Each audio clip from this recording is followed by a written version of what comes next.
Okay. What happened? Okay. Hey, everybody. It's Committed to Greatness with Kim. Hi. Chad. Hello. Desiree. Hello. And special guest Ruben, who's hiding out.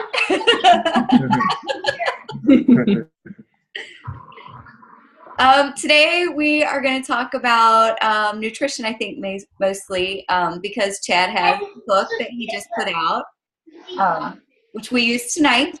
We made enchiladas tonight. Oh, really? Yeah. Nice. And I made the enchilada seasoning, so because I didn't want Yes. so I made it. That's awesome. That's better than buying it. Right.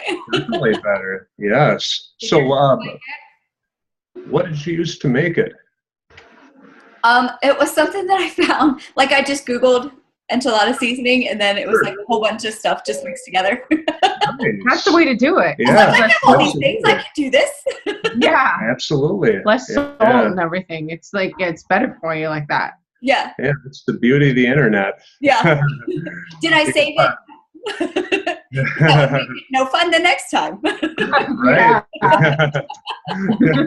That's why I'm like, tell me what you did before you forget. A lot of times, I make meals on a whim. Like I'm in a hurry. I just got done with work, and now we're dog stuff, and then I might get a workout in. Okay, now I'm going to make dinner, and I don't measure anything out. I'm just like, okay, I'm just gonna mix it up, and okay, we're good to go. It's so It's Stick it in good. the oven, cross my fingers. Where Please I God, would let just it grab turn whatever out. we had leftovers and throw it in a burrito. Right? Yeah. And it's like, that was so good. You need to do it again. You're like, oh, well, I didn't write anything. I don't know what I did. Yeah. Like, yes, you do. You just don't have memory. Just a minute. I have this pad and paper right there. So I credit her to, actually all aspects of the book, because none of them would have materialized had it not been for her, because I'm kind of dingy that way. I just throw stuff together. I don't pay attention to how much of anything I'm using. I just mix it all up and, just basically go on an instinct, flying by the seat of my pants. Right. But yeah, she kind of reminded me that, okay, if you're accountable, we might have something beneficial to offer other people. So then she had a good point. So then I started paying more attention and was able to be more careful in my preparations. Take better inventory of what I was using. Right. Well, if it were all for me, there would be a blank book with 2 recipes. And one would be my mother's. It's not even mine. So I mean, Which, by the way, I did make that meal yesterday for the kids. how'd you like it? Really? The kids really liked it, actually. Good. Yay. Like I told you, he didn't even need any noodles. I made noodles to go along with it for them, but he's like, no, I don't want those. And he's kind of more, likes the spicy foods, and he likes he doesn't like much carbs, to be honest. So Good. Yeah, to be good. Not my kid. Right? Carbs. But no, he really enjoyed it, and Amber did too. And I put some leftovers in her lunch. However, she didn't go to school today, but Aww, poor thing. yeah. You're sick. They got tummy things. Oh no. Yeah, both my kids are out sick today. Not because of the meal, of course. Totally unrelated. Yeah, That's what's good about that one. What's that? That meal goes a long way. That's a big meal, and you cook a pot like this, and it lasts I actually made half of it. I divided it in half, just because I know I'm not eating it right now because I'm enjoying Ruben's meals right now. Yeah. Sure. But it's actually, I did taste it, of course. It's very good. Yeah. But you don't want to throw the other diet off by tasting it. The meal was actually pretty easy to make too, so it'd be something that anybody can make. Yeah. And Right. before I started cooking at all, I had no food. Even if I'd get teased all the time about burning toast or something, but Right. Yeah. but so this is pretty cool experience learning how to cook, and to have a book such as yours even just all the more better. Just because if I want to make a meal for my kids that are somewhat healthy, or for even myself someday in the future, it's nice to be able to know that it's coming from somebody that has such knowledge and experience. And, of course, Desiree helping with the pictures, that's awesome too, because it really gives a good guidance of what the meal should look like. But, you do a really good job at publishing the book and making it legible and clear to understand. So really good. I looked at it. It's simple. Like, it's not like the kind of cookbook where you're like, oh my gosh, it's going to take me all day to make this. Right. Yeah. Yeah. That's because it came from me. It has to be simple, because these recipes are a result of me wanting to, I guess you could say, have my cake and eat it too. Right. Literally. Because there's a level of conditioning that I wanted to maintain at the same time. Like most people, I want to like what I'm eating. Yeah. I just I've been on the bland, very very consistent, boring diet. So chicken breast, broccoli, brown rice, over and over and over, egg whites. Just redundant, and those type of diets, they're very tough to follow when people get on them. A lot of people follow diets like that for preparing for competitions and whatnot, or to achieve a weight loss goal for, say, like a wedding or a vacation, but they're short-lived, and I think a lot of us can agree that people in this endeavor, people that are into bodybuilding, fitness, healthy lifestyle, and they want to make it a healthy lifestyle. They don't want it to be something short-lived. They want to get results and then keep them. Not, you want to bust your tail and put forth all this discipline and sacrifice to have short-lived results.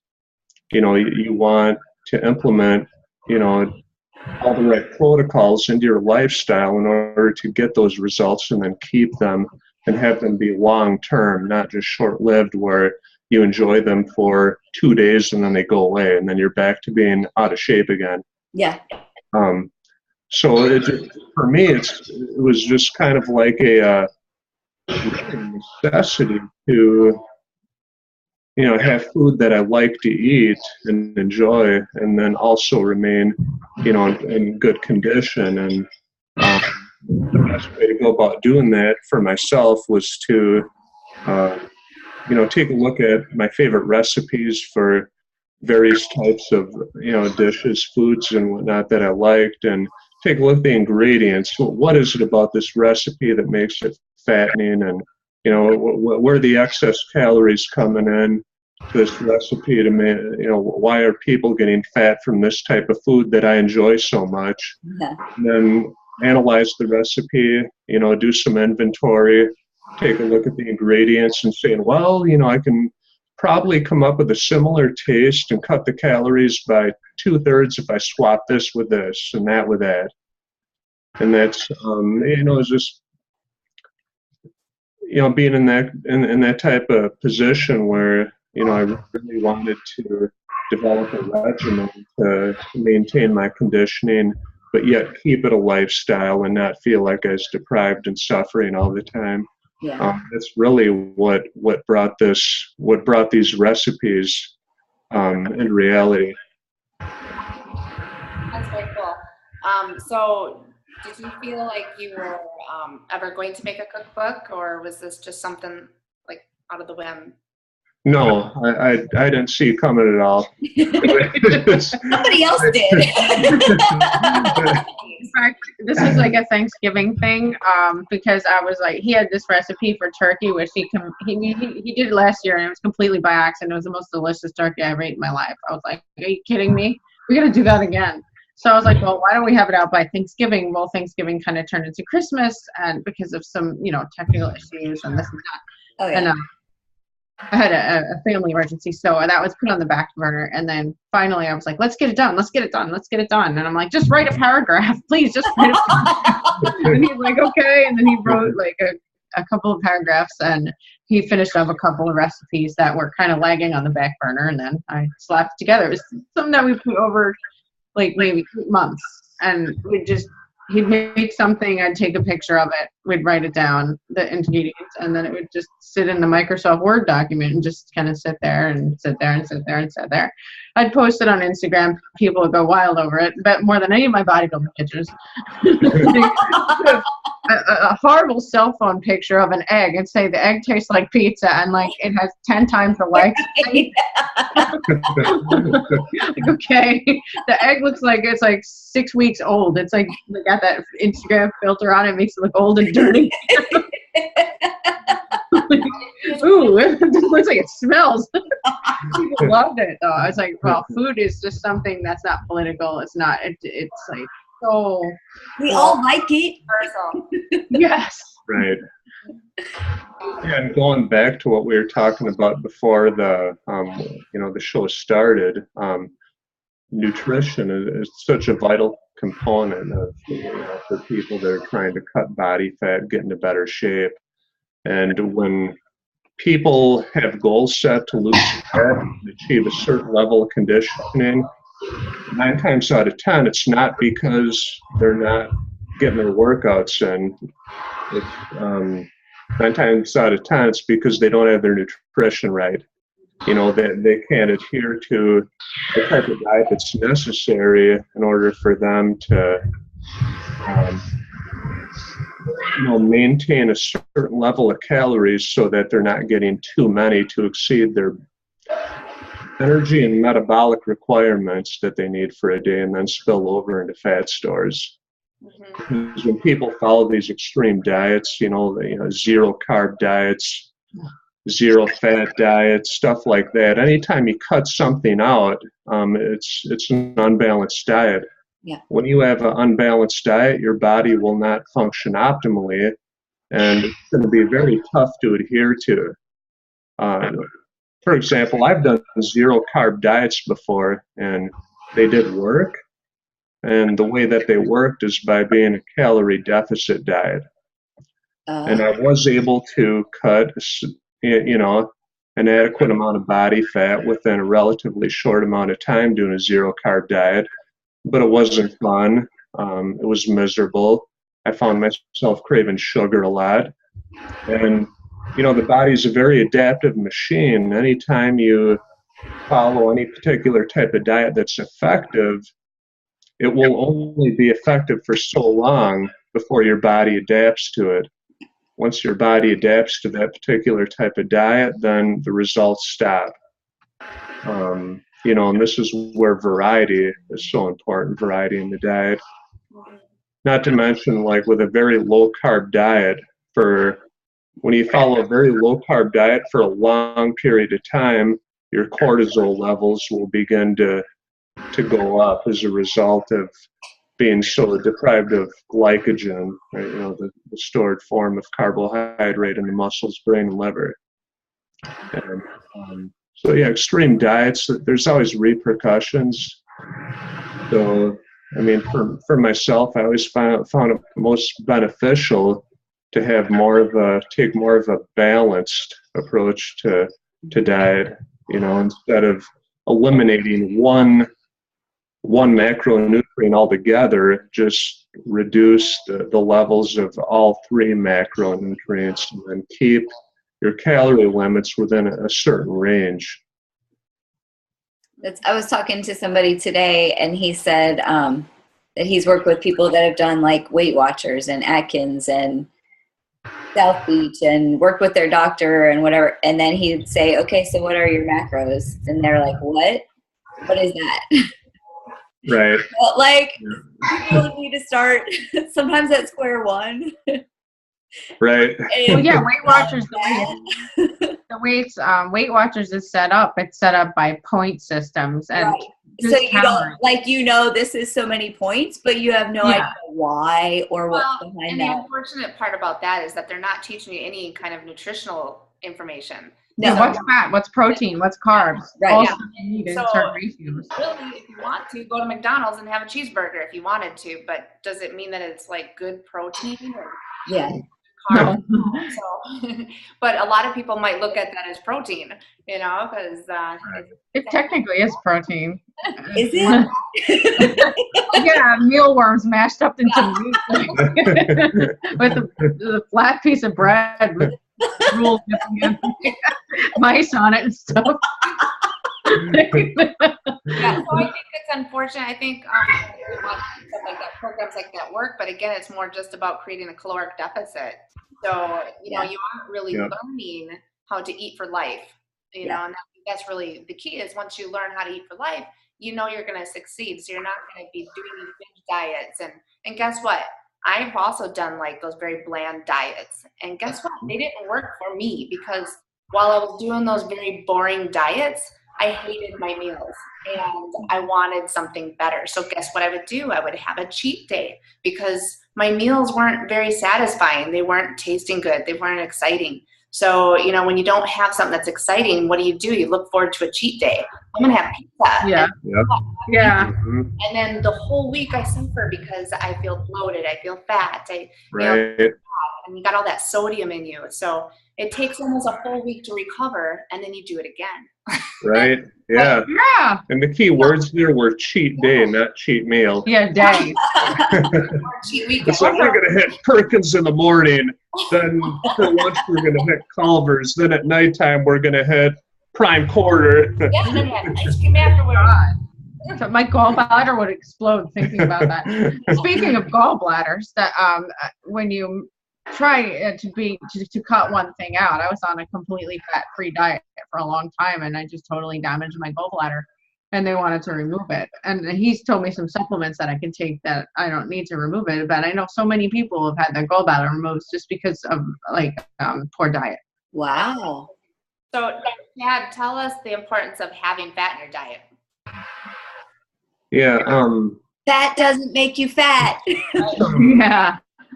It brings me back to an experience I had. It was a few years ago. I was invited to a special invite at the Arnold Classic with some top profile people from bodybuilding.com, Body Space, their social network.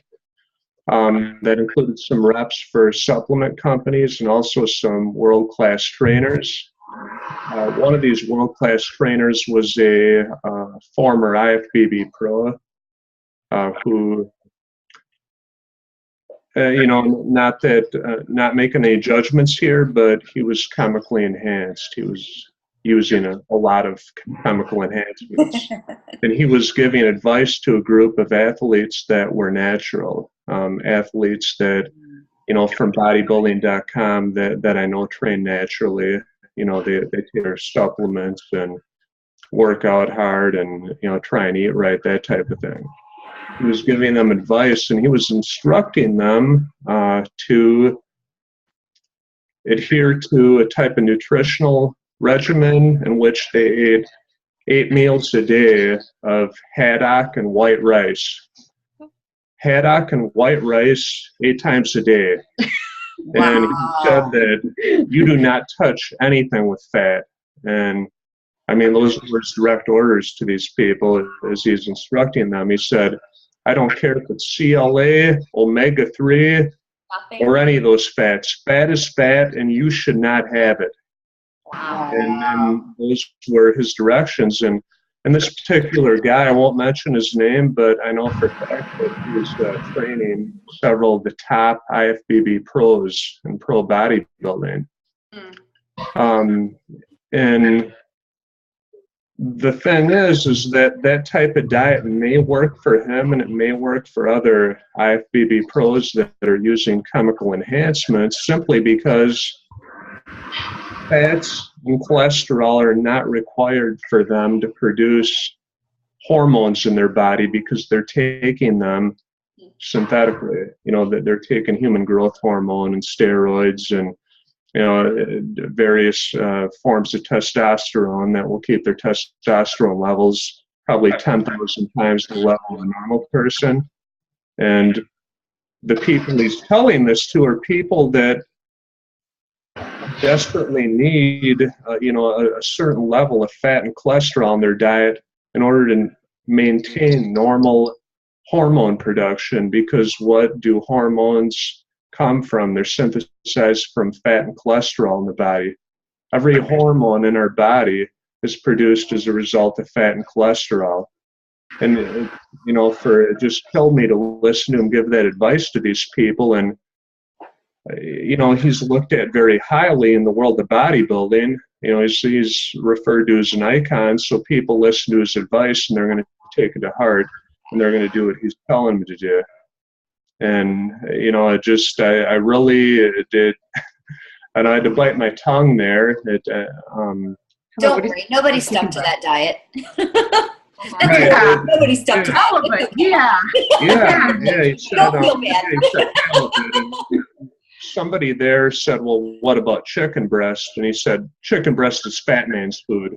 Oh my It's got too much fat in it. You don't touch chicken breast. That's like 0.5 grams. And it's of fat, like, okay, and I'm thinking, 1.5. okay, like warnings on the news are telling you now if you have like fish to limit it to 2-3 times a week because of the mercury. Yeah. He's telling people to eat halibut 8 times a day. Like a mad hatter. Yeah. It's going to your brain Right. and make you insane. Right, I don't know, maybe that's why he's giving that advice. Yeah, I don't know. right. That's the unfortunate thing is that like these people with very well-known names and like you said, they may have a diet that works for them because of their circumstances, but it's not going to work for everybody. And Right. looking up to them and they're really looking for some good advice. Unfortunately, they're getting very poor advice, which is probably going to damage some internal organs as well, which I'm sure you have stories about that too. A pile of gallbladders laying there. Yeah, so it's really unfortunate that there is so much information out there and people do read a lot, but they don't necessarily want to read what's accurate information because that's maybe something that requires dedication or commitment. They want an easy way out, an easy road. Right. It seems complicated. Yeah, I think like too with like you said about the nutrition and the taste of food and stuff, I think that's really the whole point is if you can find food that tastes good to you, you're going to more than likely stick with it and not have to cheat, which is why your book is so great because it's giving people that know you personally and or just through social networks an idea of how you eat and you're natural and so on. So they're going to be looking up to you, and that's a really good, healthy role model and have some really nice meals that they can add into their diet. Oh gosh, I hope so. We hope so. People kind of have this stigma that if something tastes good, then they should spit it out because it's automatically bad for you. They think there's some type of connection between your taste buds and your metabolism. Well, if it tastes good, it's going to kill your metabolism, and you're not going to burn fat. And Thank God that isn't the case. Right? Yeah. I mean, My dad is struggling with that really bad right now because he has to watch his sodium from his heart attack that he had in October. And he's like, nothing is good. Everything tastes horrible. Nothing has flavor. Blah, blah, blah. So I'm trying to come up with things that don't have sodium to help him out. That Fiesta lime seasoning is good, and it has no. Oh my gosh, I love that stuff. Yeah. that stuff's good. Yeah. A lot of it is just the lifestyle change too, because at that point your dad is however old and he's been living the same lifestyle all his life and he's having that sodium or the salt or whatever he's putting on his food. But there's things, like you were saying last week, Kim, about like the chicken. Right. You're just grabbing chicken at the store. I had no idea, some of that is laden with sodium. Yeah. But yeah, some of the bagged chicken and stuff is full of it. Oh, big time. Mm-hmm. Yeah. And the turkey, if you look at the turkey that you buy, like that's in like a package. Some of it sometimes can be like 300, 400, 500 milligrams per serving. Servings per ounces. A lot of that stuff is already pre-seasoned. Yeah. So right there, I mean, if you look at anything that's already pre-seasoned, it's probably high in sodium and a lot of other stuff too. I like to look for things that are more natural. And generally speaking, those of us who, stay well hydrated, drink adequate amounts of water during the day generally don't have issues with sodium, because they're drinking a modest water consumption will flush out a lot of the excess sodium. then when you work out and exercise, you lose so much through perspiration and that type of thing. Yeah, that's interesting because I have a couple clients actually that probably load up so much from sodium, and they're just like eating cheese or something. And I'm thinking, why are they bloating up that much? But maybe they aren't getting enough water. Yeah, to flush. Yeah. Maybe. I don't know. But I've never had a problem. So. Also, that you said something about dairy doing something, like having a reaction to some people. Dairy, a lot of people that are, they're completely oblivious to the fact that dairy can affect their physique. Like milk, more specifically, where they actually have an allergic reaction to lactose that causes a little bit of layer of puffiness to form under the skin.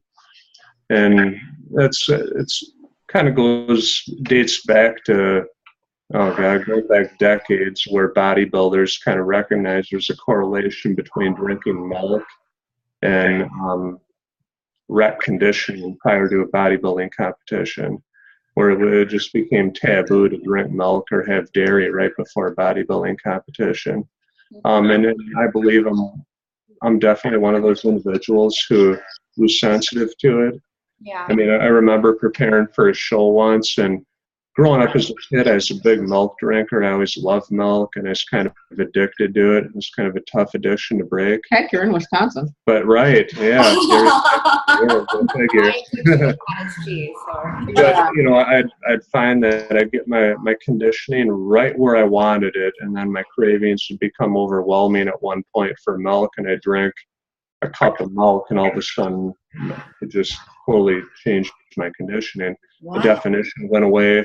I had this puffiness under my skin, and it would take 3 or 4 more days just to get my conditioning back the way it was, just from a cup of milk. Mm-hmm. That's interesting because I think I've talked to you probably a couple years back about cottage cheese doing that. Because cottage cheese is a slower digesting protein, but it's great for like before bed, which is what I used to always do. But my problem is, I like it too much. And so I probably had too much in a serving. But Sure. I get like one of those big tubs, and I could go through that in a couple days. But the other problem is that I think that whatever was in there just bloated up. It like make my tummy more poofy, and so I guess I can kind of see some correlation. And then you have those freaks in nature that can like go and drink a big milkshake and then like still look razor sharp afterwards. Yeah. I'm not one of them. I wish I was, but I know there are people like that out there. Yeah. But I think a lot of people think you are one of those freak of natures. And he's hypothyroid. People would look at him and be like, he should be fat. He's less than I do. And I think that's a really good point to talk about too, because there are a lot of people that have the same issue, and will use that as, in my opinion, as somewhat of an excuse why they can't make progress. So why don't you kind of maybe tell people how they can make progress with Right. Yeah, that's a good point. I mean, I've known people that blamed hypothyroidism as the reason why they're unable to lose body fat. When they, laid out for me exactly what they're eating, I determined that they were consuming more than double the amount of calories that I was in a day. And I'm thinking to myself, okay, well, the person I'm thinking of, I probably had about 50 more pounds of muscle on my body than they did, and my activity level was probably triple. And they're taking in double the amount of calories, and it's like, okay, that you might be hypothyroid. I'm not saying that she wasn't, but she's definitely taken in far more calories than what her body required to maintain her energy and metabolic requirements. I don't think a lot of people understand like how much calories they're taking in. And, it's like you can take in so much. Like right now what I'm doing with Ruben, I actually have a nice amount of calories, but I have big meals. Oh, yeah. Mhm. They're filling, they're satisfying. Where before, I mean, not even just myself, just people in general, you could grab, let's just say you grab a bag of chips, you grab a soda, and maybe you grab a candy bar. I mean, that's some people's lunches. And, you know, you look at all those calories, all those calories and sugar and carbs. We talk about wrong carbs, obviously, right? But they have all that stuff in there, and it's like, well, you just probably had a 700 plus calorie meal that has no nutritional value to it.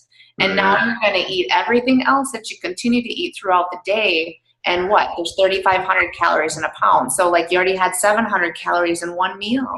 So you think about how fast that is to add that up through the day. And, you know, just doing some simple math, maybe you could subtract like a soda or a candy bar or something that you have on a regular basis. And you'd probably be very surprised how much you could lose just by making small changes. Oh, yeah. Absolutely, and this is where people are easily deceived by food companies that produce various types of foods. You know, you have a lot of food manufacturers that label things as whole grain or high protein, and people get this feeling in the back of their mind that means they can eat more of it without any repercussions. Yeah. I mean, a good example is like you guys have probably seen it advertised, the high protein Cheerios, where they say that, okay, you get 11 grams of protein per serving with milk. Yeah. Well, one serving of milk has 8 grams of protein, so a bowl of these high protein Cheerios, how many grams does it have? 3. You know, you compare that to, Oatmeal has more, doesn't it? like a piece of cotton. And the serving is like a quarter cup too. So. Yeah. Right. Who eats a quarter cup? Right. And then you go and you look at the ingredients, and you know, in these Cheerios, and it's starch and sugar. That's all it is. It's it's a step closer to becoming diabetic. With a little but people corn look at syrup thrown in. they look at the title, high protein Cheerios, and the fancy marketing for it, and they think they're doing something good for themselves by eating it. What do you think about the gluten-free?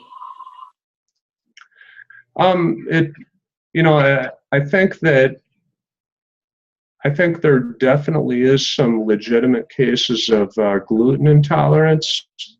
Over the past couple decades, as foods have become genetically modified, I believe they contain more gluten and more starch than what they did several decades ago, creating more of a negative response with blood sugar and inflammation in the body. At the same time, I think that gluten-free foods, although they may not have quite as significant of a reaction as like regular whole grains that contain gluten, still, when you take a look at a lot of gluten-free foods on the market, gluten-free cookies, gluten-free cakes, gluten-free bread, it's still okay. It's still gluten-free cookies and gluten-free cake. It's still cookies and it's still cake with sugar. And it's still got. It's fattening. It's got shortening right. and lard. That's my whole. Still has excessive amounts of sugar, and there again, people have that idea in the back of their mind that because it's gluten-free, they can have more of it. Without any repercussions, but really just like learning the right foods to eat. Right. You just kind of said exactly how I feel about this whole gluten-free craze and stuff like that. Is that a lot of times look at the food itself that you're choosing. So you're going to a gluten-free, but like you said, it's a cookie still. It's a bag of chips still. It's right. Still. So it's like you're still choosing like junk foods. And instead of actually making a whole change in your diet, because let's face it, if you probably just had regular serving of maybe a whole grain bread, for example, you probably would be fine. If you had everything else in your diet that was correct, like fruit and vegetables and proteins. But if you're stuffing your face with cookies and right. you're not going to see you're after. Unfortunately, sprouted grains. Mm-hmm. Yeah. Sprouted grains versus regular grains. Yeah, sprouted grains. It's it's going to be a little bit better. But there again, whether the calories come from sprouted grains or gluten-free products, at the end of the day, it's about calories, and excessive amounts of calories or any calories that exceed your metabolic requirements and energy requirements, they will be stored as fat. It doesn't matter what form they come in. It doesn't matter if it's excess calories in the form of fat, carbohydrates, or protein. It's at the end of the day, when you have excess calories, the body is going to store them as fat. Mm-hmm. Yeah, and then you have on your flip side people, I have some clients, young clients, in fact, and I've talked to Shelly about this before, but that don't eat, that, skip breakfast every day, that, tell me that they have one meal all day long. So, it's like, what is your body during that time? And then you come to work out with me and you have no energy. So also, like, you can kind of touch base on the importance of eating, because we still need to have fuel in our body. Oh, absolutely. And our caloric requirements need to be sufficient to our energy requirements, and our activity levels. And you take somebody that eats one meal a day. Like, I know a few people that do that, and the people that I'm thinking of, that one meal, it's the majority of what they're consuming is not protein. It's back to what we were talking about. I guess I don't want to say junk food, but foods of lesser nutritional value, foods that are going to have more of a negative impact on blood sugar levels, foods that are going to tend to not stabilize blood sugar, but allow you to become hungry later on, foods that aren't going to help support nitrogen retention, prevent muscle tissue breakdown. Therefore, the muscles become starved. The body gets in a starvation mode where it has no choice but to metabolize muscle tissue for energy. When that happens, the basal metabolic rate slows down, and the body is going to be geared to store fat much easier. So yeah, to your point, the body needs a sufficient amount of nutrition in order to sustain the healthy tissue that it does have. And in people who are trying to lose weight, it's even more critical that they need to sustain the muscle tissue that they have. Yeah. Because there's going to be a very inverse ratio between the amount of muscle they have on their body and the amount of protein that they need in order to maintain that and keep their basal metabolic rate, at an adequate level. Yeah. And then you have people that are intaking a lot of protein, especially like males that are trying to build some muscle. Right. Males mostly, because they're the ones that usually will come up and Yes. say that they need to build some muscle. They're trying to take in all this protein. What are your recommendations for somebody that's trying to build some muscle, but on their protein limitations, or what would you say appropriate for them? Right, and that's the opposite end of the spectrum. You have people that think they need to take just ridiculous amounts of protein in order to, for recovery and growth to occur. It kind of backfires. Yeah, and that simply isn't the case. The main reason why high protein diets were originally recommended and touted in bodybuilding is because high protein foods are notorious for containing high amounts of branched chain amino acids, leucine, isoleucine, and valine specifically. And the problem is, these amino acids, these 3 branched chain amino acids, play a significant role on protein synthesis in the body. In other words, this is going to improve your body's ability to recover, repair muscles that have been torn down from workouts, and then to also allow those muscles to overcompensate and grow. And, that there's, just if you go on the internet and type in branched chain amino acids, like go on Google, and you'll find countless studies that prove how significant these amino acids are for the protein synthesis and muscle recovery, muscle repair and growth. But when people take in exorbitant amounts of protein in order to try to get that level of branched chain amino acids, they end up with a lot of excess calories in the process. If you take 3-form branched chain amino acids, you get the benefit of getting, increased protein synthesis, speeding recovery, enhancing muscle growth without all these extra calories. Not to mention, your kidneys don't have to work through all this waste product that comes as a result of metabolizing protein. So it's really easy for people to go overboard on it. I remember running into a young kid at the gym, actually at the Princeton Club, Kim. He's probably about 21 years old, and he was getting ready for his first bodybuilding show. And he had hired a coach to help him get ready for the show. And he told me that this coach had him on 530 grams of protein a day. Oh my goodness. In preparation for this show. And he probably, he's probably about 5'9". He might have weighed, maybe I'd say he's 5'9", maybe weighed 190 pounds. I was gonna say, was he like 500 pounds? I mean, that would kind of. I mean, he's 190 pounds, and I mean, I was thinking to myself, okay, 530 grams of protein. No bodybuilder needs 530 grams of protein. I don't care how big he is. And talk about like the money that you're going into that protein. Right. So was Yeah. And the cooking supplements, like as far as like protein supplement, besides like eating chicken and so on?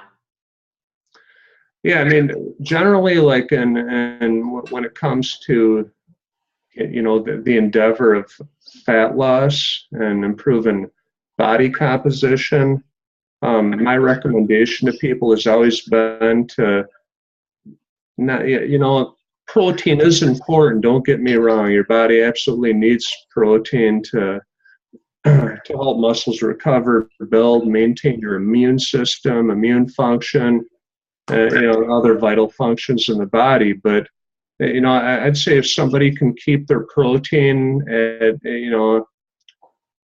my recommendation would be not to let your diet be less than 25% protein. I think that would generally be sufficient for most people. Obviously, hard training athletes, people that, bodybuilders, power lifters, in my opinion, need a slightly higher percentage, maybe 30-35% protein. Mm-hmm. But in those cases, my general recommendation is less protein, more branched chain amino acids in free form. And there's a benefit in taking branched chain amino acids in free form, because when you get branched chain amino acids that are in protein, like I've heard people tell me that, well, I don't need to take branched chain amino acids because I looked at the label on the protein I'm taking and it says I get 5,000 milligrams of branched chain amino acids in a serving of my protein. What people don't understand is that the branched chain amino acids in that protein are locked into peptide bonds. And the way branched chain amino acids increase protein synthesis in the body is by how quickly they can absorb into the body. Because when you take free-form branched chain amino acids that aren't peptide bonded, they're not metabolized in your digestive system, they're metabolized in the muscle tissue. This means your body doesn't need to digest them. It can instantly use them. Within minutes, you can obtain the benefit of increased recovery, boosted protein synthesis, and muscle growth. And the fact that it can give you benefits that quick makes it the ideal thing to take right before a workout and right after a workout. Or during. Yeah. Whey protein, on the other hand, yes, it is high in branched chain amino acids, and yes, that is good. but your digestive system needs to unlock those peptide bonds to free up those amino acids before those amino acids can actually get into your bloodstream and then inevitably reach, the muscle cells and provide benefit to them. And that can take several hours before that can occur. Is where you take free-form branched-chain amino acids, you're getting those benefits within minutes. When amino acids are locked into peptide bonds and your body has to break them down and go through the digestive process, those amino acids enter the bloodstream at a much slower rate, which means that they don't allow protein synthesis to occur as quickly or at as high of a rate. And you suggest a higher dose too, right? Right. Than typically is on the bottle. Mm-hmm. I mean, me personally, when I take branched chain amino acids, I'm 180 pounds. I'll take 10 grams directly before and 10 grams directly after. I used to be one of those people that said, well, branched chain amino acids, they don't really do anything. They're kind of a waste of money. At the time I was taking, I'd buy the capsules. They're 500 milligrams a piece. I'd take 2 before a workout and 2 after. And it wasn't enough. It's not a high enough amount to have the type of effect that, that they have the notoriety for: increasing protein synthesis, boosting recovery, helping stabilize blood sugar levels, and provide energy. So would you recommend BCAAs for just your average gym goer or more for a serious athlete? Either or. I think they can definitely benefit an average gym goer, but at the same time, I think that your nutrition and your supplementation has to be adequate to, the intensity of your activity. So people that train exceptionally hard, lifting very heavy weights, pushing their bodies to failure day in and day out. Obviously, there's a lot more tissue damage in the body that needs to be, repaired. The inroad of the body's recovery is dug deeper in those individuals, and it's going to take a little bit more to fill in that inroad that was cut into the recovery ability. So they're going to require more nutrients, more protein, more amino acids, that type of thing. Yeah. Speaking of recovery, we've kind of touched base on this before, last conversation, but tell the people how important recovery is from working out and allowing your body to rest. Absolutely. People kind of have a lot of people have it in their head that, if a muscle isn't sore anymore, then they're fully recovered and they can go ahead and start tearing it up again. But what people don't understand is that there's different, recovery happens on many different pathways. I mean, like you train your biceps, for example, you tear them up really hard. And let's say that the soreness begins to dissipate and you think that, that you're good to go again. Now you can go and, start setting new PRs on your curls and stuff like that.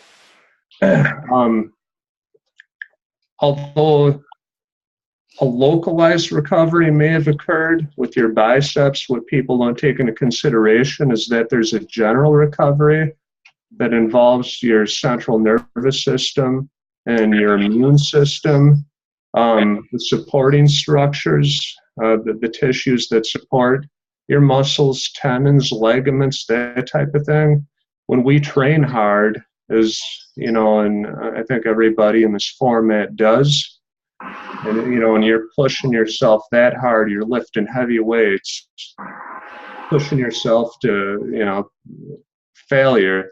Right. It just all these subsystems in the body take a beating, and that being said, you can recognize when some of these subsystems are reaching full recovery, but other systems in the body, you won't recognize it until you go and start working it again. And a good example of that is times I've competed in powerlifting meets where I exerted my body like beyond the maximum capacity, pushed as hard as I could, from the core of my body inside out. And, I took a few days off from lifting altogether after a powerlifting meet. And then, I feel like, okay, I'm ready to go hit the gym again. The soreness has gone away, and I think I can go rock this. And then I go in, and I try to train something small like arms or something, and it's like the life had been sucked out of me. I do a couple warm-up sets, and I was like, what? I could feel it right away. Wow, I have no energy. Like I just don't feel well. And then I get a couple more sets into my workout, and I was like, oh, I feel miserable, like I have the flu or something. Like this isn't right. And I'm like, all right, okay, I just got to focus. I have to dig in deeper. I know I got this. No, you're being overtrained. Yeah, optimistic mindset. And then I go and try to push myself even harder. Nothing. My intensity level, like, normally I could, if it's here, I can get it to here with the right mindset. And I'd try to do that. I'd push it as hard as I could, and it would just go, Yeah. I mean, it just. And I think that's like a real easy way for somebody to get injured too, just because they're, you normally can lift so much amount of weight, and you injure so hard, like especially in your case doing a powerlifting meet, you've busted your butt, and all of a sudden you come back in and you're feeling weak. You want to be strong. You feel like you should be strong, but you keep pushing, and guess what? You're probably going to pop a shoulder or whatever. You're going to hurt yourself just because you haven't allowed that rest time that your body obviously needed. And I think like learning the signs of even just fatigue at home or wherever you're at, obviously there's a reason why you're feeling that way. And right. you try to learn to kind of be in sync with your body so you can avoid those kind of circumstances. Absolutely. And when you push your body really hard, as in the case like a competitive power lifter, or in some cases bodybuilders, depending on how they train, you begin to develop a neurotransmitter imbalance in your body. Your dopamine levels and your serotonin levels are off, and that affects your body's your ability to connect your mind with your body, basically. Right. And it takes, when you push your body extra hard, it's going to take several days for those levels to balance back out to normal and get where they should in order for your body to be able to function optimally again. Yeah. And, being that we're in our winter months, the flus are going around more, right? So, people are probably still hitting the gym and spreading the gym. And I know that you are always into like some good supplements as far as like trying to avoid the flu or, colds in general. Can you share some of that with us? Yeah, absolutely. First and foremost, probiotics. It's got to be my number one supplement. My immune system was greatly enhanced when I began incorporating probiotics into my diet every single day.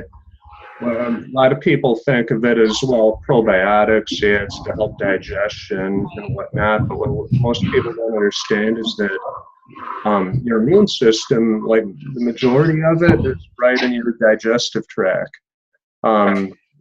Your digestive system is where your T cells are produced, the T cells that go and attack, foreign bodies and, bacteria and stuff in your body, foreign invaders in your body that aren't supposed to be there, that make you sick.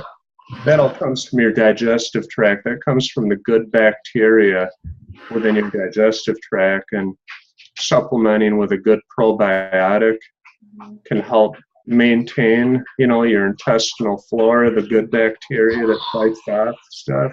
You don't know about that, do you think, through yogurts? You hear a lot about the commercials for probiotic. I think Activia is one of them, but can you get enough? Yeah, right. It's supplement in a pill format. Based on my experience, I tried to go that route because to me, it was just more practical to go that route and cheaper, but it didn't have the same effect as, going with the big gun probiotic. Trying to think. Dosage be? Because it's hard. You have to look at the dosages. That's a big thing. That's just it. There's different dosages. You have anything from like 2 million microorganisms, a good bacteria, all the way up to, I've seen as high as 100 billion, which is like, okay, 100 billion, that's a good one to get on if you've been on intravenous antibiotics for like 3 months and you've been sick and all your flora is just killed from the antibiotics that you're on. I like if you're on Cipro.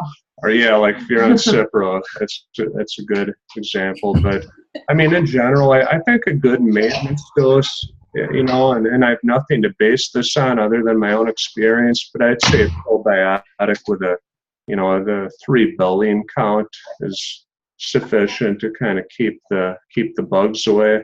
Sure. Yeah, I recently actually started taking the probiotic. Good. Probably maybe about a few months ago, just on a regular basis. And I think it does make a difference in a lot of ways. But, hopefully it'll help keep away the bugs. But. Yes, definitely. You had me taking honey, and when I moved to Wisconsin, I did not get sick. And I came from Florida. I came from 90 degrees to like 40 below. Right. That's a big difference. Yeah, raw honey is a gold mine in nutrients. That's good for building up the immune system and, help keeping it strong. And if you want to take it a step further, Manuka honey, it's actually a type of honey that comes from New Zealand. It's imported from New Zealand, and it comes from a Manuka flower. It contains a chemical that's very highly antimicrobial that can actually kill forms of bacteria that antibiotics can't even kill. You will pay more money for it. Like I'm talking like a little 4-ounce jar is probably going to run you about $30 to $40. Is that something that you would find at a health store, or do you think at a grocery store? Yes, I've seen it at Vitamin Shop carries it, and I've seen it at Basics. Yeah. Okay.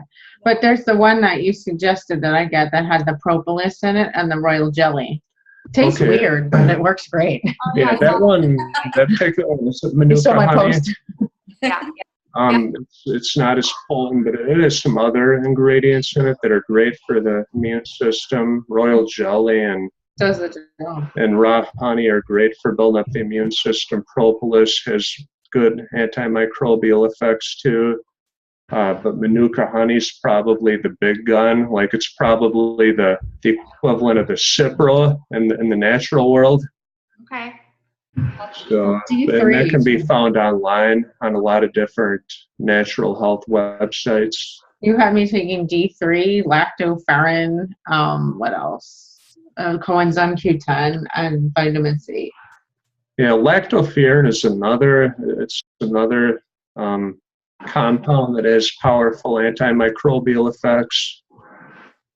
Have you ever tried oregano oil? I've heard of that. I've heard of it too. I've never tried it though. I used it one winter, and it's horrible to take. You have to put it like under your tongue, and it burns. Huh. And it doesn't burn. Good. Yeah, it's like super, super potent. You just keep it there for a second, or what? Yeah, you like hold it there for a second and kind of let it, because that absorbs so well. Sure. Like you just hold it there for a second and let it absorb, and then I would just drink like a bunch of water to get the taste out of my mouth, basically. Yeah. But I, like everybody around my office was dropping like flies. My boss was out for almost 2 weeks. Like they were sick. And I made it all the way through, and it was like March, I think. And I was like, okay, everybody stop getting sick. I'm going to stop taking this, like this season's over, whatever. I made it. Grandma, you got Within it. a week, I was sick. And my doctor, I told my doctor when I was a doctor, and he said it takes about 7 days for your system to process those germs and get you sick. And I said, well, I stopped taking it a week ago. Yeah. There was one day. Right. That day. Yep. That happened to me too. My friend gave me an old country time recipe before I moved to Wisconsin, and my cousin was sick and he was living in the house and he was coughing, and he's like, gargle with apple cider vinegar, then drink it. I'm like, Oh, it worked. it does work, but I like stopped being sick. Like I was sick. It was inside my body, and it just kind of left. And then Right.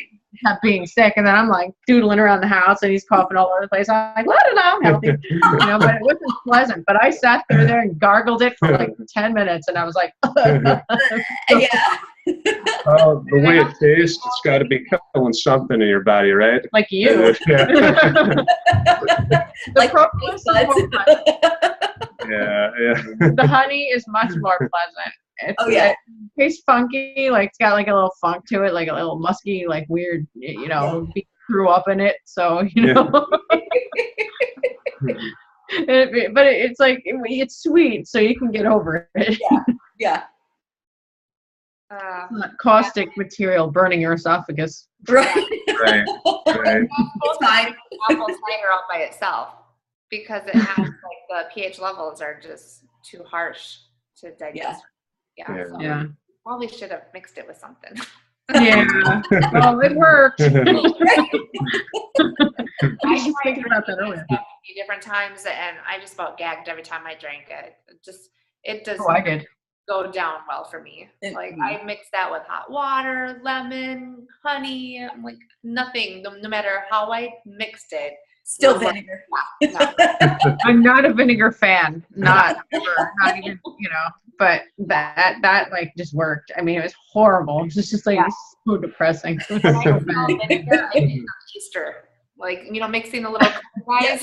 Yeah. Oh, I like that. That's Easter. My mom always had vinegar, when she mixed the Easter egg colors. Remember my dad always cleans out the coffee pot. Oh yeah, with vinegar. Me So too. everything just smells like vinegar. Yes. I don't like the Little smell. house. Especially the boiling vinegar on the burner. Like, Yeah. oh, I do not need that for an air freshener. That is not aromatherapy. Yeah, that's brutal. It's too bad it tastes so horrible because, it does have some awesome medicinal qualities to it. It's like, If you can just Too get bad it down. yeah, if you can get over the toxic waste taste. Hold my Salad nose. dressing. I'm a fan of ranch, so that doesn't really help me out. Give me my fatty dressing. I think a lot of people like ranch. Yeah, I love my ranch. Well, okay. So nice catching up with you on your book. Did you want to talk any more about your book or before we head out? Can we catch up? The last time we saw you was like almost right after surgery. Right. How have you been feeling since then? Much better. I won't say I'm completely recovered yet, but I'm definitely a lot further ahead than I was. And I had a doctor Great. appointment. Like, by the way. Oh, thank you look very like much. so much, I don't know, healthier. Well, Your thank colors you are very good. much. Yeah. Color's better, much better. Yeah, I'm ahead of schedule, in terms of healing. I have my appetite back. Good. My strength is just about back to where it was before I had the surgery. Oh, that's awesome. Yeah. It's coming along well. Good nutrition has helped with that, and getting back into my regular training routine, of course. Right. I actually saw the doctor 2 weeks ago, and what I didn't know is that they had removed a part of my small intestine as well as my large intestine. So like the midway point between the large intestine and the small intestine, where my cecum and appendix and everything is all gone too. And I guess I didn't know that. Like at the time, I was in such a, I was so doped up and in so much pain. I didn't really care what happened. I just wanted to feel better. But now that I was actually better, I was able to ask more questions and well, you just found out that get last more week. Answers, right? Like last week and the week before. Oh my gosh. Right. Yeah, because I remembered, that them saying over a foot of my large intestine got taken. Wow. Because they said the impingement was right where the large intestine met the small intestine, and I kind of wondered if, well, right in that area, in that vicinity, that's where the appendix is, and that's where the cecum is too. So I was kind of wondering if that was still intact. But yeah, at the appointment, I found out from the doctor that that was gone too. But overall, though, I can't complain. And I'm hoping that within the next few months, maybe by spring, summer, I'll be 100% again. Good. Well, you look fantastic, and Well, your thank you very much. information pictures are wonderful. Thanks a lot. I think probably people would look at that picture of your before and after and probably think that it was it's a fake. But Yeah. because it is such a nice transformation, and you really obviously went back on plan with your nutrition and I'm not that good at Photoshop. Yeah. I wish I was, but obviously you work very hard and your nutrition is spot on. So you're able to make some nice changes since such a harsh surgery, because that wasn't an easy surgery by any means. No. No, that was brutal. Yeah, and Shelly actually had a surgery not too long ago as well, so I'm sure she can probably relate a little bit to you. A little. Nothing's missing. I got extra stuff stapled in. We thought Oh my because gosh. people were making jokes about ab implants. I'm like, no, she didn't. She didn't. Tell me she didn't get abs. And I was like, oh, okay, all right. And then you posted what it was. I was like, oh, the No, poor yeah. My abs have still. you had a hernia, right? It's a mesh about this big, Okay. stapled. The doctor said a lot into the inner wall of my abdominal muscles. Mm-hmm. So, like all the nerve endings and everything there are super fun. Yeah. Oh, wow. I've got six incisions across the top, 6 across the bottom, and then one about like that across my belly button. Okay. Which I'm So starting to have a little bit of a belly button again. So they're little though, So- right? The incisions. most of them are real small, but the belly button is fairly large. Yeah. This is like. I was told I would have 4 small incisions, and then I had 6 plus a big one in my belly button. So, and I tried to tell them I can't take pain medicine.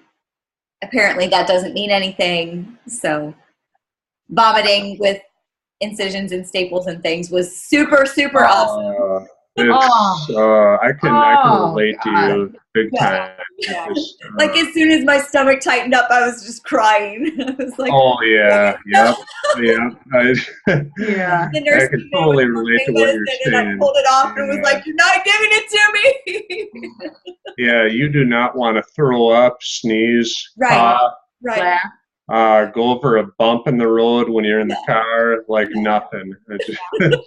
Certain other activities are extremely limited too, like certain movements that you would do normally involving the torso. Well, I Yeah. still, like last night was the first time that I tried to do decline push-ups. Totally did not expect for that to hurt the way it did. I almost fell on my face. Right. Yeah. All the pressure's on the front of your Right. body. Right. You're declined. So, yeah. So just wear a weighted vest or I something. still have new things that I'm finding out hurt. Yeah. Oh, you know what I do? Because I want to like lower the volume with my push-ups, but make them harder. I just simply do them really slow. Yeah. It's brutal. The next day, you're like Like any kind of push-ups or planks, I'm still struggling because it's still Yeah. hitting all those nerve endings. So Absolutely. Yeah, and that's going to take some time to come back. I remember when, I was able to get back into doing some, moderate to heavy deadlifts again. And I thought, oh, that's great. I'll go back to doing my, I do like a reverse hyperextension on a stability ball where I place it on top of a bench and then wrap my arms around the ball, lock my fingers around the bottom of the bench, and then kick my legs back and lift them up. The ball's right on your stomach. Right. that's anything where I lay on my stomach is, yeah. Yeah, and I mean, normal part of surprising. my hamstrings and glutes strong for deadlifting. I'd incorporate them, and also a little bit of lumbar decompression. Oh, Those yeah. are good for. But I thought I'd go ahead and do them and pick up right where I left off. I go for my first rep. I tipped over and fell off. Right. I just like, oh, no, not gonna happen. Poor thing. Your body, right? Just, certain typical movements begin to feel normal again, and you think you can go back to doing everything again, and your body quickly tells you, Yeah. Like I can do like hanging leg raises. I can do much better than I can do crunches, just because of the way like the muscles are being used and the nerve endings are laying. Like certain things I can do and certain things I can't. Yeah, so you're upright. So anything you should be hanging. Right. Yeah. But it took me a long time to be able to just reach my arms over my head because it was stretching. Stretching. So it was, yeah. you don't realize how much you use your core until it's been cut into like that. Yeah. Well, and all the upper incisions, the nerve endings go up into my ribs. So that was craziness. Oh, yeah. Well, like almost like you can't breathe because your ribs hurt. So right. Yeah. I was like, what did you do? Yeah. When your diaphragm moves, it just triggers all those nerves. Right. Yeah. You would get the hiccups, and you never get the hiccups. Oh, really? Yeah. Hiccups when you It's painful. It's like you'd be like, ow. Right. Yeah. It's like being uppercutted by Mike Tyson every time I pick up. It's horrible. Just like knock the wind out of me, just immense pain.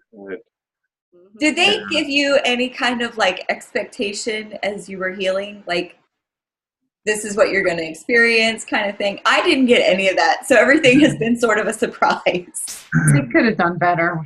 Yeah, I mean, they really, they're very vague about it. About to the extent of how specific they were was, okay, at about 3 months, when you might be able to lift something as heavy as 50 pounds if you're feeling. It's heavy. Right. It's really heavy. Like 50 pounds. Right. Yeah, and I'm thinking in my head, 50 okay, pounds. all right, 3 months, okay. Yeah.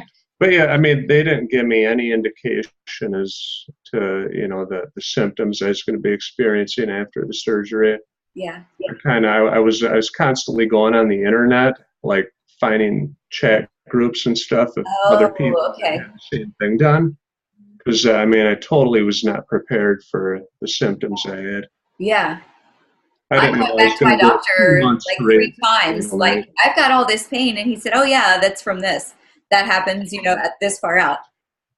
Had I known that, I wouldn't have been in here freaking out. Like, right. Yeah. Thank you. It would have been nice if you told me. Right. And he's going and looking at support groups, and he has to Google it because I guess doctors just, I think they just don't know, or they don't want to scare people. They Or probably don't want to scare. I think that's a big thing, but they also probably don't want to tell you what you are or not going to be able to. Maybe some of it's liability as well. Yeah. yeah. They don't want to like say that you are not going to be able to do something because chances are you might be one of those people that are the opposite. And guess what? They're going to be in trouble maybe, perhaps, but Right. so it's probably just easier to not say anything and then, probably just because Surprise! yeah, because everybody does recover so differently as well. And, so they probably expect the questions and visits, but Probably tout them out to like you putting a client on a diet and a workout and refrain from telling them, okay, you should be down 45 pounds in 3 months. Oh my You God. might be a little sore. Yesterday. Horrible. I have to go buy new pants now. I'm suing. Because you just don't know how they're going to take to the diet and workout. You don't know how much they're going to cheat, how much they're going to stick to your instructions. So We have to be I'm with sure them doctors find 24/7. themselves in a similar situation. I think so. I think that's really what it's all about. But Yeah. in the meantime, I'd be like you. I'd be Googling that and freaking myself out. And Well, that's why I don't Google it. I just go to the doctor. I'm always diagnosing myself with something. My mom said I should have been a doctor. I'm guilty. Very guilty. Find this and that and everything wrong with me just by. And he was doing that when he had the pains, and he didn't know what the pains were. He didn't know. Yeah. He just had this pain all the time, and it was just a fact of life, and it was just a pain in the butt. Yeah. Not really in the butt, but pain in the gut. Yeah. And it's just like, he's like, what is it? You know, and then they made him drink barium, and then they said, Oh, you that's didn't drink the it. worst. Yeah. Oh, that's yeah. He blamed him for not drinking it Passed all. on and, Oh. Yeah. I started gagging on it, and this woman was with me, and she said, whatever you do not throw that up because you have to start all over. And I was like, oh, God. Okay. Oh. It's like, oh, this is horrible. Just give me a jug of apple cider vinegar. They blamed him for not drinking it because there was an obstruction, and they didn't bother to see that there was an obstruction. Like, I mean, they didn't realize it was, Yeah. you know, It was just like stuff. the barium stopped because they were like, you didn't drink it all. Like, Oh, my it's God. messed up. Right. You know? Oh boy. I mean, I think that they have like a certain number of guidelines that are general that they put everybody through, and if they don't see anything, they don't really dig any deeper. You know, just like when I was hypothyroid, my TSH levels were normal, so they're oh, your thyroid's fine. But I went to an endocrinologist, and I asked them to dig deeper, and they checked my, T3, T4, reverse T3, reverse T4 levels, and then found that they were off. You know, my T3 and T4 levels were low. But it just, they have general guidelines that they follow, and they're not going to dig any deeper if they don't feel a need to. Some doctors just may not want to. Other doctors that they may have to be required to provide a lot of data, in order to support, their case for why these extra tests should be run. Because I know they can't just order any tests they want and have them done. There's like a protocol they have to follow, and then to go above and beyond, there has to be, a certain amount of evidence or data that's recorded so that they can do that. So when you had your thyroid tested, were you having some symptoms that you were questioning that you may have had a problem? Yeah, going back to, I had parathyroid disease and low testosterone and all this other stuff that, was as a result of the parathyroid disease. And when I had my parathyroid gland with a tumor removed, my testosterone levels went back up in the normal range, but I still felt, they told me I'd feel a lot better, and I didn't. I still felt really sluggish, no energy, and I couldn't sleep at night, and all these symptoms pointed to hypothyroidism. A lot of mental fog. I had a hard time focusing, concentrating, and all these are symptoms of hypothyroidism, and that's what prompted me to kind of push the endocrinologist to check these things, take a closer look at them. But yeah, unfortunately for what's that? Sometimes it pays to Google. Yes, it does. The benefit I find from Googling stuff is that I'm always learning about something I didn't know about. Yeah. I always Google. Even if I Google don't have addict. it. Yeah. I Google everything. I do, but I'm just saying, like, health, like thyroid, for example, Yeah. or whatever. like you start Googling on this stuff, and it's like you start learning things that you never even knew existed. There's so much, yeah. Yeah, there's so many different things, which, Googling it is good and bad. It's kind Right. of cool. Yeah. You're also braced for like, okay, I'm going to go to the doctor and he's telling me I'm going to die. Yeah. Yeah. Right. At least you're prepared, right? And I think that's kind of the person I am. I want to be prepared. I want to know. I always want the answers before I do something. I want to know how to do it. But Okay, I've got deadly Right. brain cancer. Yeah. I have these headaches all the time. Oh, you didn't drink enough water. Oh. But Okay. I mean, at the same Good time, little kids. information that's given on the internet, you have to consider very carefully, just because I've seen people that are very well respected in the like bodybuilding and fitness world that are out there saying that aspartame is not harmful and GMOs are not harmful, and saying that anybody that thinks that GMOs or aspartame is bad for you are retards and this and that. And I guess I must be a so retard. I Right. was poisoned by aspartame. right. yeah. I know my mom always gets really bad headaches and stuff from aspartame, and she won't touch anything with aspartame. And I used to take products or food with aspartame in it and not think too much of it. It never really seemed to affect me, but you're not really knowing any more information, about it. So yeah, I can agree. That it's probably not as good of a choice. I was out with some friends and this girl was like, I'm really tired, so I'm going to get a soda to get some caffeine because that's all they had. She was like, do I get the regular and get fat from the sugar, or do I get the diet and die from cancer? What do I choose? Like, maybe Get it down on iced tea. Just get the fat. You can burn it off later. I was thinking of getting those like neuro drinks. Those are really good, and they're not sweetened with anything really too bad.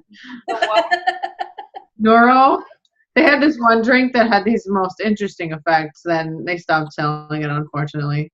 That really stunk. They were really awesome. Best thing I ever drank.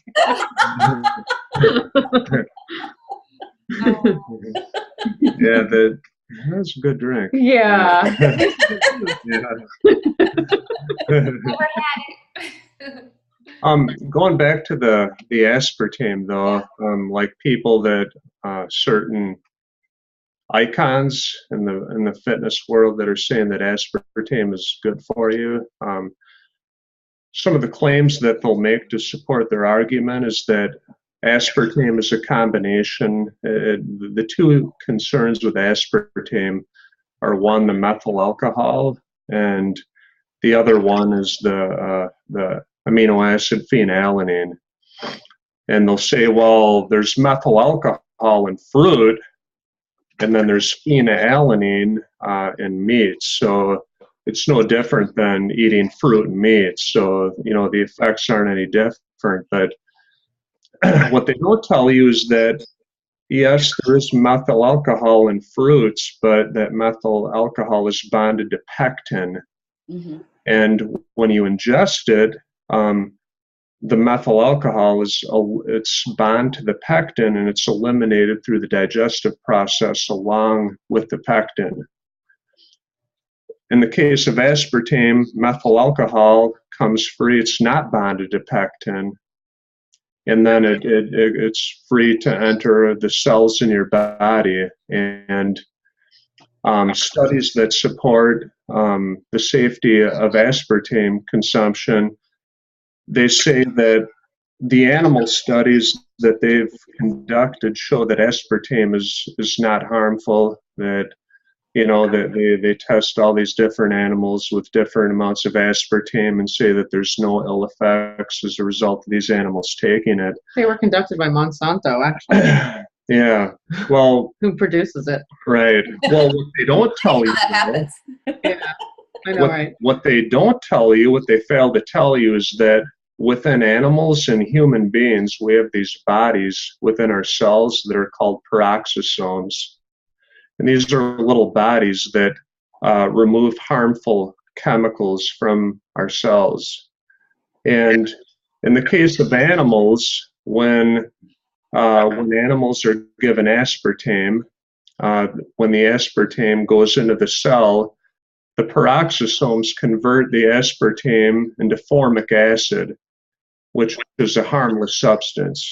It doesn't do any cellular damage in the body. So when animals are given aspartame, there's really no effect.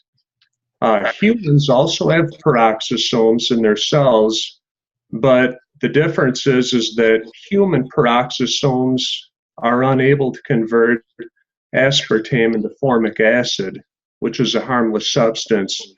In human peroxisomes, aspartame is converted into formaldehyde, which is, toxic, carcinogenic substance, Yeah. The preservative.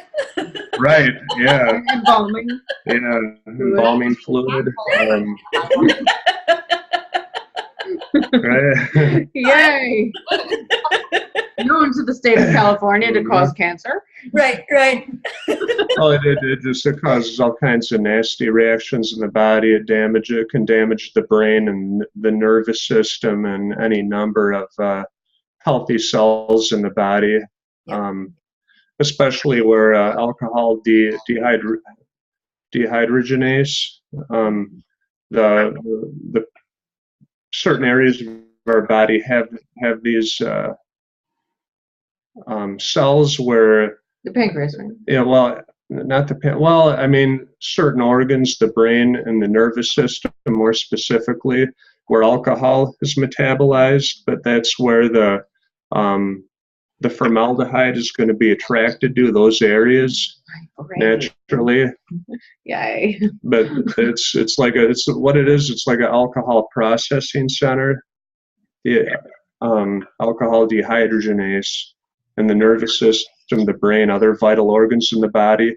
It's going to take in that formaldehyde, and that's where some very vital cells are in our body, where damage occurs. So it's going to be a magnet to wherever the alcohol dehydrogenase is in our body.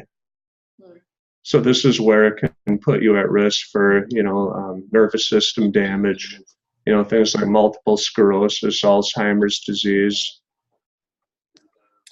So, things like that. there's aspartame in almost everything. There's a lot of stuff that have it. Yeah. Crystal Light, for example, has aspartame in it. So what if a person, is drinking a pitcher of aspartame, let's just say a day? Do you think there's so much, is there going to be a lot of damage, I guess, from something like that? Do you think? I used to consume large amounts of stuff like that. Everyone's metabolism is a little bit different, and there's other variables that would come into play in terms of how much damage would be done. But if someone's drinking a pitcher a day, I'd say that sooner than later they're gonna see some pretty negative side effects. Yeah. Well, and what do you use when you're sweetening? What do you use? Usually stevia extract. That's normally what I use. And then even though it's natural, there aren't any really harsh symptoms that have been reported in studies. But one drawback to even stevia, high amounts of it in animal studies have shown that it alters the cells and the testicles of animals. I'm good. Causing abnormalities. But it's an herb, so. But so yeah, you ladies leave me really with something, will ya? Yeah, right. I used to use monk fruit. Yeah. I've heard of that. Yeah. It's not as sweet, and here and there I'm still naughty, and I use Splenda, but I'm not supposed to. But it's the lesser of two evils compared to NutraSweet or saccharin. Yeah. I've heard, like sugar in the raw, use honey, use, what is it? Is it agave syrup? Like agave, molasses. Yeah. I heard some pretty bad everything stuff in the world. What have you heard about agave? That was fattening, or it caused a glycemic response that was Yeah, I heard something bad about that too, and I don't remember what it was. I know it's kind of high in calories. Is it? Yeah, and I've read some studies where it had a very negative impact on blood sugar levels. Like they claim it's low glycemic and doesn't make your blood sugar levels spike the way that sugar does. And recent studies have shown that that isn't the case. Yeah.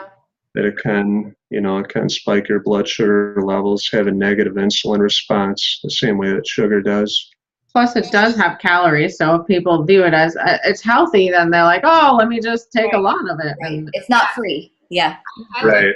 yeah, free food is never free. Yeah. I saw the calories in it and go, wow, I was kind of surprised. Mm-hmm. We're, in cookie baking season, and I walked over like, maybe I should look at, not just the regular bag of sugar. And I was like, oh my gosh, there's 10,000 things here. Never mind. Yeah. Probably better off with sugar. It's cookies, it's cookies. Right. They're freaking cookies. So. We're still trying to play around with the cookie thing. Because we like cookies. Yeah. I slip protein powder in a lot of things. So. Ooh. Yeah. Yeah.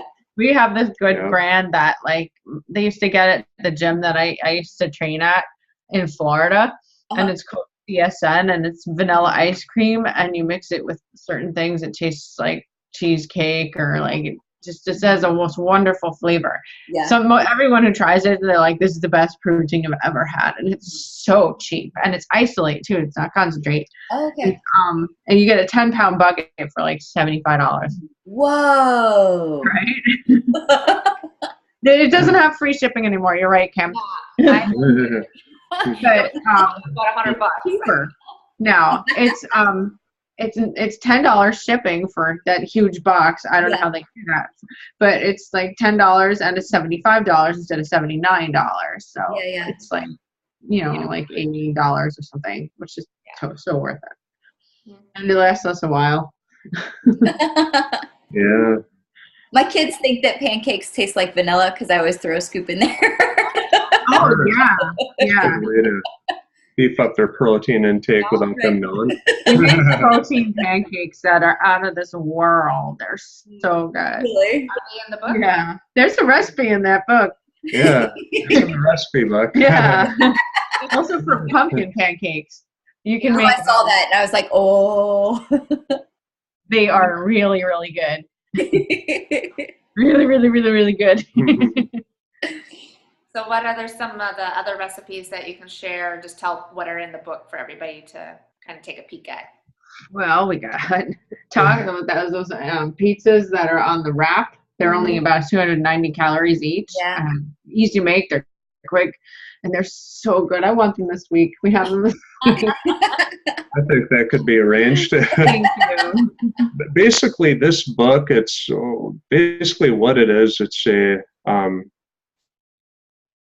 it's like everyday stuff that you usually have on hand, right, but in a healthy way. It's really good. Right. It's like all the main foods that I crave, like when I was, competing in bodybuilding and I'm doing competition diets and whatnot, fat loss diets, and like the foods that would drive me to falling off my diet. Right. It's basically everything in this book. You're okay now. My worst temptations, and I'm like, okay, my mission is to modify these recipes and make them less evil. Like your cake.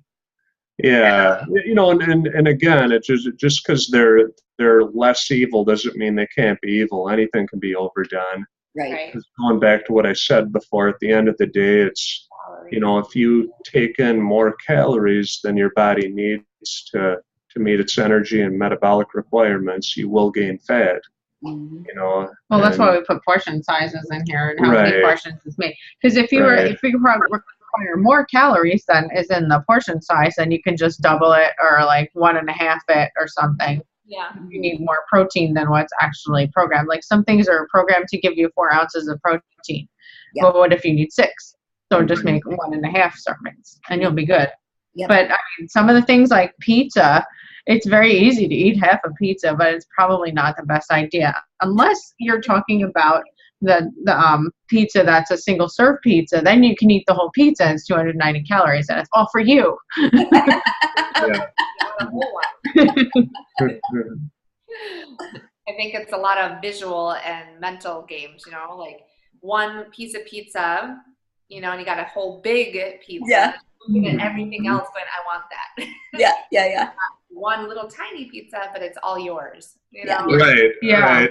It's mine. See, I'm programmed to eat exactly what's on my plate. No more, no less. So if it's on my plate, it's gone. Well, you have to divide out the food. Like you get so much from your carbs and so much. Those are kind of helpful, I guess, for people that are very, new to nutrition and stuff, because it kind of does give a person a guidance of what a serving actually looks like. Yeah. Saying like your chicken should be the palm size of your hand. Well, so or whatever. But people don't always remember those little tips, and they need a visual. But if it's spelled out, it's easier to follow. Yeah. But not He everybody. can look at it and see what it weighs. Yeah. He's ridiculous. He can be like, oh, this is 6.1 ounces. He plots it on a scale of 6.1 ounces. I'm like, I'm actually pretty good Pretty at lucky that. sometimes. I'm really good at that too, but I have to tell you, like, I know exactly visual what it looks like. However, my eyes and my brain are telling me two different things. For example, that's why I say and tell people I always measure out regardless, because me too. I would automatically want to assume that the carb is this much versus this much. And my protein should be because my brain's going to say, I want more of that. That tastes. Right. So, if you've ever had an Italian in your family too, you will see the size of pasta is literally like this big. It's like heaping, and it's like you get a blob of meat on the top. It's like with the pasta. It's like gallons. Yeah, my mom made pasta all the time, and that's one of my favorite dishes. And I was like, you want to pile that on? Well, I did. But then when you realize a cup is a serving size, and you realize, well, cups really aren't all that big because you drink out of a cup like that. And then you see the cup that's a measuring cup, and it's like that big. You're like, well, can I heap a little bit over the top? Right? Or sometimes I've measured at times when I've been very strict with my foods, like even now, like there might be like a quarter cup of rice or something. You're looking at it going, that's it?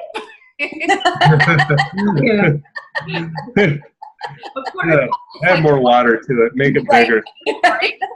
Yeah. Well, also that's huge when you're actually trying to fill out a burrito, because then you realize once you have all these different ingredients, it's going to not be able to close. Yeah. Right. So a quarter of a cup is really almost too much. That's when you get a bigger size tortilla wrap. Right. They only get so big though. And we were looking at the nutrition information on those, and we found one that was a low carb, and we were all excited. And then we get it home, and it was hydrogenated soybean oil and tons of things. We were like, oh. Well, but did you guys use specific wraps for people to kind of go by in your it's different kinds. We try to get the low carb ones, but the one that we found was actually pretty hard to find. Only Piggy Wiggly has it. Oh, really?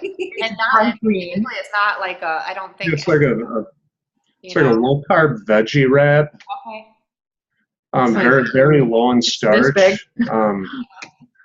It's made with oat. I think the main ingredient is oat fibers, so the majority of the fiber content, or the majority of the carb content, is actually fiber. I think I had like 5 net carbs. Yeah.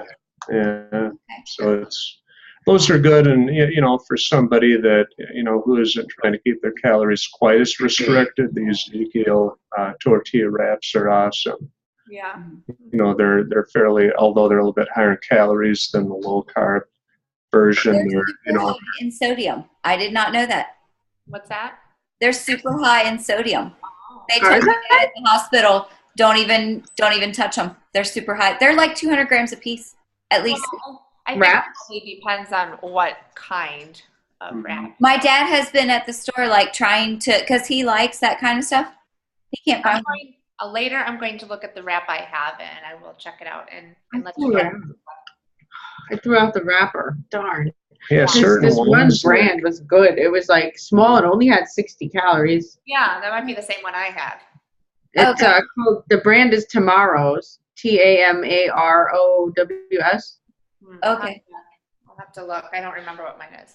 And it's shocking green. It's like green. Like it's green. Yeah, I like the wraps I get, and I guess I haven't paid attention to the sodium on them, but it never occurred to me. Sometimes we'll just be blown away. We'll be like, yeah. We'll look at it. There was something recently which just totally floored us with the amount of sodium it had in it. It might have been the turkey that was pre-seasoned. Oh. Yeah. Even Yeah, but like things that say low sodium, I'm surprised how much sodium is in there. Really? Soy sauce. Case in Yeah. point. right. Sodium in low sodium stuff. I'm like, that's low sodium? Like, how is that low? What Versus the other. Exactly. Isn't it like the rule that it has to be like 35 milligrams, I think, or something like that, less than the regular sodium product or regular product to be classified as low sodium? But if you have soy sauce and also Dale's is like soy sauce. It's like a brown sauce. The regular sodium is like 720, and then the low sodium is like maybe 300 or 6. something? Yeah, it's like It's like 300 or so. no, it's like 600. Yeah. Oh, yeah. Like, I'm surprised. Like the low sodium stuff that most of the stuff I see is like 300 to 600, milligrams, and like that is a lot. That seems like a lot to me. Yeah. We don't put salt in our food. Well, I don't try, we don't put so much in our cooking. So I'll put it on my food, but there's so little sodium that we take in because we don't eat really processed foods too much. Right. So we don't really worry too much about it. But there's just sometimes it's like, I'm thirsty after eating that. Oh. Right. And I think sodium should be regulated based on your individual needs. Mhm. People with high blood pressure or whatnot should be wary of it. I mean, I use sodium seasonings on my food, and I use stuff with sodium in it that in general might be considered slightly high, but my blood pressure, it's like 110/65. Yeah. Me too. I drink over a gallon of water a day, so I'm always flushing out excess sodium out of my body. So for me, sodium's really not an issue for me personally, but other people it is. Other people need to watch it more. Right. So again, it's something that I think their intake should be based on their individual needs. Yeah. Ketchup is another biggie. And shrimp. You'd be surprised. I didn't expect shrimp to have as much as it did. Yeah, any seafood, it's going to be up there. Right. Because it comes from salt water, so Oh, yeah. it absorbs more sodium. I ate shrimp last night, and then I was just voraciously thirsty. I don't normally eat it a lot, but I was just guzzling water. I was like, oh my God, what was in that shrimp? Right. I think that's what it was. And ketchup. That's Yeah. another one. Like, you'd think it has the high in sugar, but it's really like, wow. Yeah. Well, I agree. Weird. You sound thirsty. Yeah, well, like I said, I drink over a gallon of water a day. So, like for me, if I don't drink water for 30 minutes, I'm like parched. Yeah. Aw, you're I'm the same way though too. Like if I don't drink water on a regular basis, and I feel it. But that's why I always tell people is like, if you're already thirsty, like if you're feeling thirsty, you're already dehydrated. Yeah. So you need to make sure that you're keeping yourself hydrated. It regulates a lot of different things in your body. So. Right, and we actually had a conversation about that before, about people preparing for photo shoots or competitions where they cut their sodium or their water so far out from a show, they just cut it all together. And we're discussing how they, anytime you make a drastic cut like that, you cut your sodium or you cut your water, it's going to affect aldosterone levels in the body, and that can actually make you retain water. I've had that so happen. A lot of times cutting your sodium or cutting your water can backfire. Mm-hmm.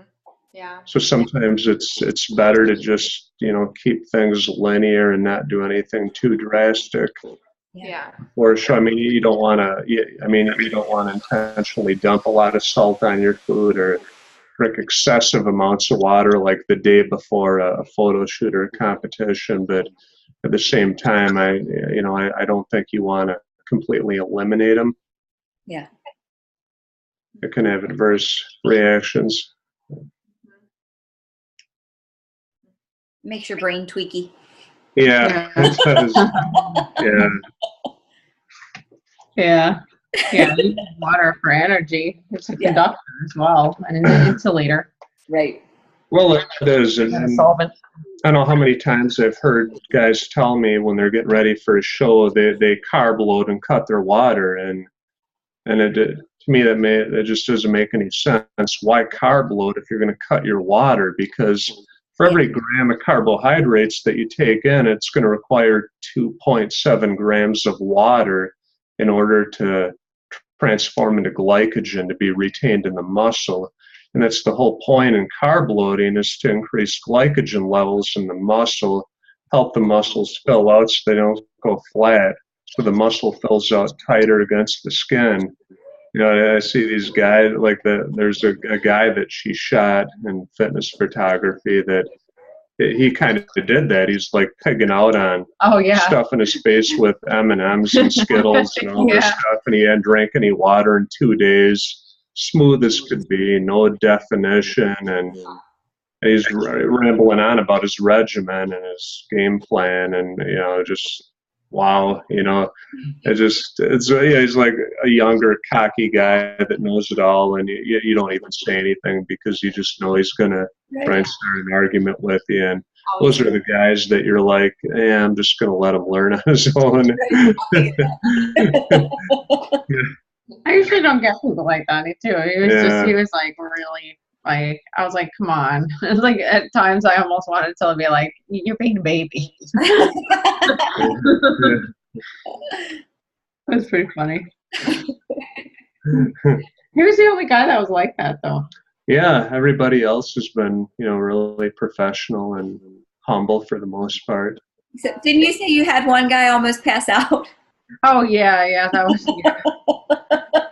He crashed. Yeah, because he was actually exercising during the picture, and he would actually do the rep. I'm like, Rob, no, you just hold it still. You're gonna waste your energy. And then he did the rep, but then he just after a while, because he was so depleted, he was like 240 pounds shredded, and he's not a tall guy. He's probably like 5'10". And he was just starting to go like this, and he was like a wind-up toy that just then the thing ran out. Like, it felt so bad. I was like, have a potato, and then I burned the potato, so I had to give him leftover rice.